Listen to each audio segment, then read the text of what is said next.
पवन विजय जी के पास चलूं, उससे पहले कुछ ऐतिहासिक रैलियां मैंने देखी एक पत्रकार के नाते। मैंने चरण सिंह के जन्मदिन पर किसान दिवस के तौर पर रैली, किसान रैली देखी बोट क्लब पर। वो भारत की ऐतिहासिक रैलियों में से एक है। कुछ लोग कहते हैं वो सबसे बड़ी है, कुछ लोग कहते हैं विश्व हिंदू परिषद ने जो रैली की थी बोट क्लब पर वो सबसे बड़ी है, लेकिन दोनों बहुत बड़ी रैलियां थी मतलब भारत के इतिहास में। मैंने देखी, मैंने कांशीराम की पहली ऑर्गेनाइज रैली देखी बेगम हजरत महल पार्क में। सुशील पांडे जी को याद होगा, उस समय वहां कई लाख लोग आए थे। मैंने मुलायम सिंह जी की रैलियां देखी जब सपा चरम पर थी। मैंने कल्याण सिंह जी की रैलियां देखी जब कल्याण सिंह का सितारा आसमान में था। लाखों की भीड़ आती थी, शांति से आती थी, शांति से जाती थी, नारा लगाते हुए।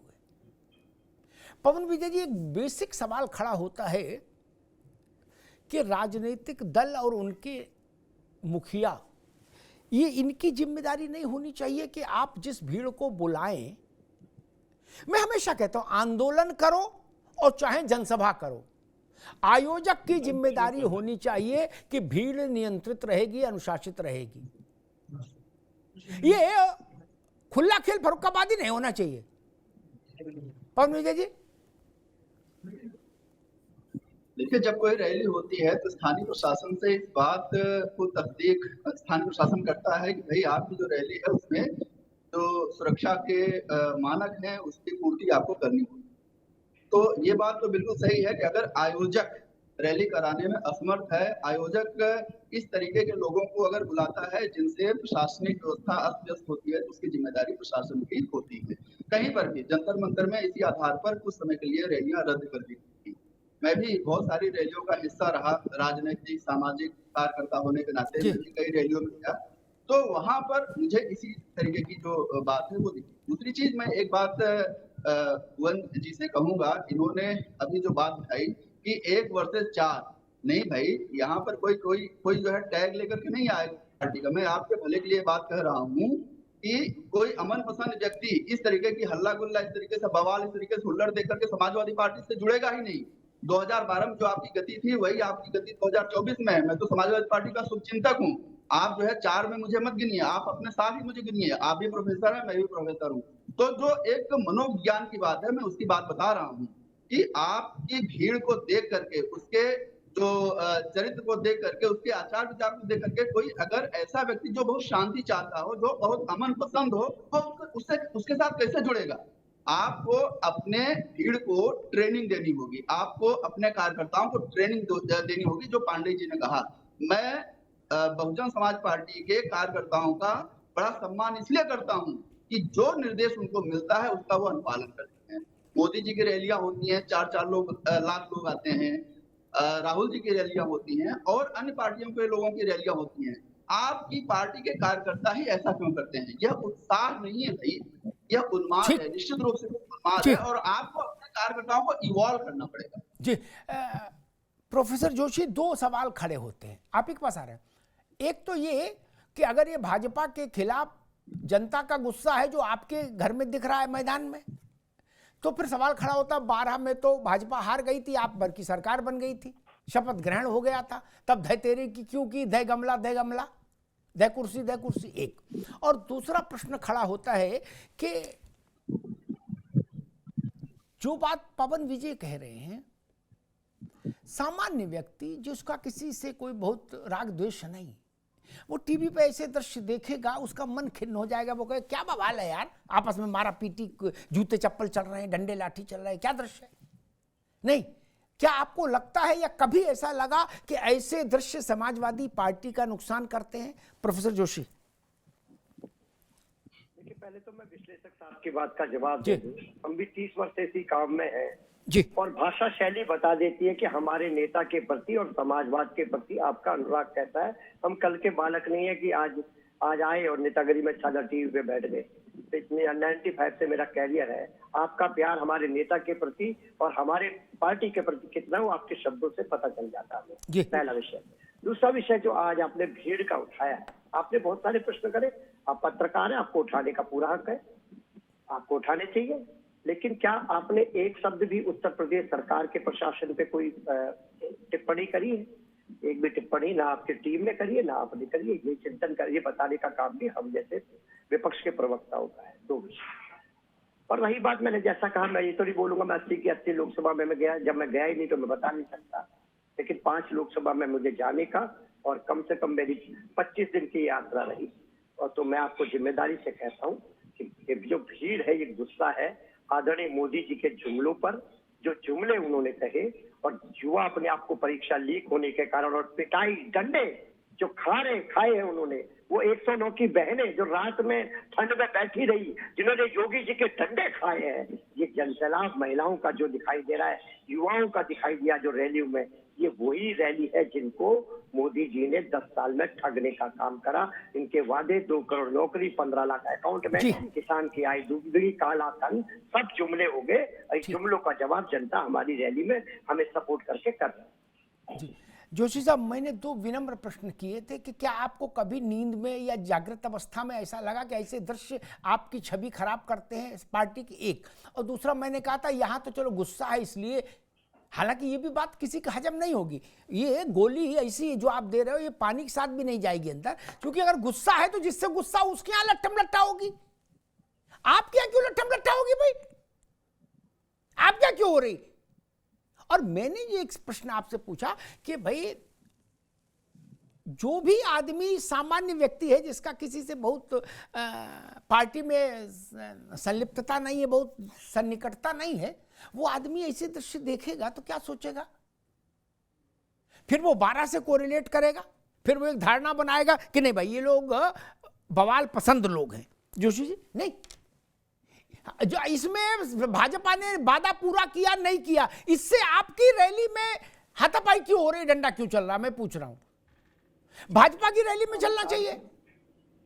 जोशी जी, अमिताभ जी, भाजपा की रैली का भी हम देख तो नहीं पाए, लेकिन भाजपा की रैली का भी संदेश हम पे आता है, क्योंकि इनकी चिंता अगर कोई करता है उत्तर प्रदेश में तो हम ही लोग करते हैं। अगर भाजपा की चिंता है तो केवल विपक्ष के नाते हम ही तो है, हम इनकी भी खबर रख रहे हैं। माननीय अखिलेश जी ने बता दिया कि पुलिस वाले वर्दी पहना के बैठाए जा रहे हैं, रैलियों में भीड़ गायब है, क्योंकि 10 साल ठगने की जो लिमिट है ना वो अथा होती है। अब 4 तारीख को महात्मा आपने बांध ही रखा है, और ज्यादा कुछ बोलना तो ठीक नहीं है। 4 तारीख को तो आपने मुझे बांध ही रखा है कि जोशी जी मैंने आपको बुलाना है, अगर आपकी सीटें बढ़ गई तो आप भाजपा से और जो विश्लेषक लोग हैं वो माफी मांग लेंगे, वरना हम माफी मांग लेंगे। वो तो है हमारा, ठीक बात जोशी जी, अभी रुकना होगा। जोशी जी ने सारी अच्छी बातें कही, लेकिन मेरे 2 सरल प्रश्नों को उत्तर नहीं दिया। ये आपके लोग हैं तो आपके घर में हाथापाई क्यों कर रहे? अरे मेरे यहां कथा में लोग आए, प्रसाद पाने की जगह पंडित को मारने लगे, चौकी उछाल दे, टेंट गिरा दे, माइक तोड़ दे, सटासट खटाखट, और मैं कहूं कि ये पड़ोसी से गुस्सा थे।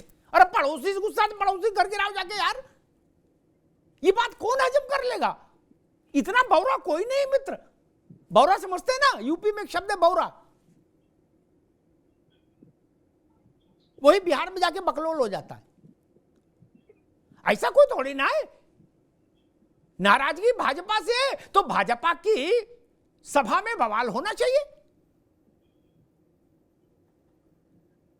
अच्छा, जनता लड़ रही है भाजपा से तो बसपा की सभा में बवाल क्यों नहीं हो रहा है? बहन जी भी सभा कर रही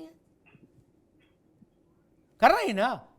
उनके यहां तो एक पत्ता नहीं खड़कता, लाइन से लोग बैठते हैं, इन फुटा लेके नाप लो, सीधा सीध में बैठते हैं। वो आदमी नहीं है, वो जापान से आते हैं, वो उत्तर प्रदेश के लोग नहीं हैं। ये कौन सा खाद्य पदार्थ लेके आते हैं कि इतना उत्तेजित हो जाते हैं जनसभा में?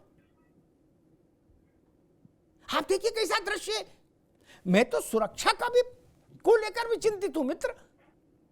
प्रमोद जी, समाजवादी पार्टी कह रही है जनता का गुस्सा है क्योंकि आपने 10 साल केंद्र में और 7 साल यूपी में कुछ नहीं किया। और दूसरी बात वो कह रहे हैं कि हमारे तो ये जो बच्चे हैं ये खेलने कूदने का इनका समय है, चुनाव है, ये जिम्मेदारी पुलिस की है कि भाई जो डंडा फंडा चलाए उसको रोको। प्रमोद जी। प्रोफेसर जोशी ने कहा, आपने जो सवाल पूछा और आपने खुद ही कह दिया कि उन्होंने आपकी बात का जवाब नहीं दिया कि भाई आपके शपथ ग्रहण में ये क्यों हुआ था। और अगर प्रोफेसर जोशी के ही वक्तव्य पे जाएं और उसका एक इन्फ्रेंस निकालें, तो क्या प्रोफेसर जोशी ये कहना चाह रहे हैं कि उनके यहाँ पर शपथ ग्रहण में जो उन्माद की स्थिति उत्पन्न हुई थी वो इनके सरकार गलती से गठित हो रही थी, उसके विरोध में हो रही थी इनके लोगों के द्वारा, कि अब आप तो गलती से आ गए हैं तो इसलिए उन्मादित हो गई थी? अनुशासन अपने संगठन का एक संगठनात्मक चरित्र होता है। संगठन में यदि वैचारिक रिक्तता, जैसा मैंने अपने पूर्व के वक्तव्य में कहा, नहीं होती है तो इसी तरह के उन्मादी कार्यकर्ता आते हैं। लड़के हैं, लड़कों से गलती हो जाती है, जैसा अभी आपने कहा कि इन्होंने कहा कि लड़के हैं खेलने कूदने गए थे, वैसे ही ये भी उसको जस्टिफाई कर रहे हैं, लड़के हैं लड़कों से गलती हो जाती है। ये वैचारिक भिन्नताओं के बावजूद जो बेमूल गठजोड़ जब होता है तो इसी तरह के उन्मादी प्रवृत्ति के लोग वहां पर आते हैं और ना उनको नेता से सरोकार है, और जैसा मैंने कहा नेता के पास न नीति है न नीयत है, तो कार्यकर्ता जो आए उनके पास भी कोई नीयत नहीं है सुनने की। इस तरह की सभाओं में ऐसे ही हुआ करते हैं, हुड़दंगी आ जाते हैं और हुड़दंग मचा करके चले जाते हैं, लेकिन मूल प्रश्न है सुरक्षा का। इन्होंने कह दिया कि वो पुलिसकर्मी दूसरे भाजपा की रैली में जा रहे हैं और वर्दी बदल करके जा रहे हैं। मैंने पहले ही अपने वक्तव्य में कहा कि ये बार बार इसी तरह के स्टेटमेंट आएंगे। पिछले चुनाव में भी माननीय अखिलेश जी ने कहा था, ए पुलिस वालों, आपको याद होगा वो व्यक्ति, निकाल करके अपने बाइट देख लीजिए।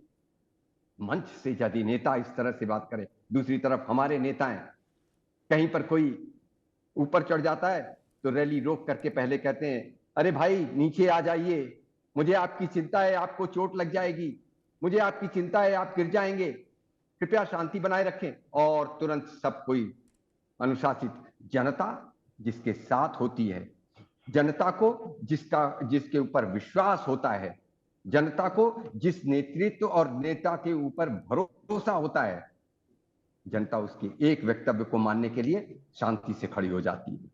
हमने क्या किया वो प्रदेश में बता रहे हैं। अगर आंकड़ों पे समय हो तो मैं आंकड़ों पे ही बताऊं प्रोफेसर जोशी को कि हमने क्या क्या किया। नहीं, अब आंकड़े का टाइम लोगों बीत ने गया। हम अब जिस भैया पर खड़े प्रमोद जी, जा रहे हैं, अब आंकड़े का टाइम बीत गया, अब तो रिजल्ट का टाइम आ गया। अब कहाँ आंकड़ा, अब तो 25 वाले छठे चरण के लिए प्रचार बंद हो गया, अब 7वां बचा है, अब आंकड़ा बीत गया। ठीक है प्रमोद जी,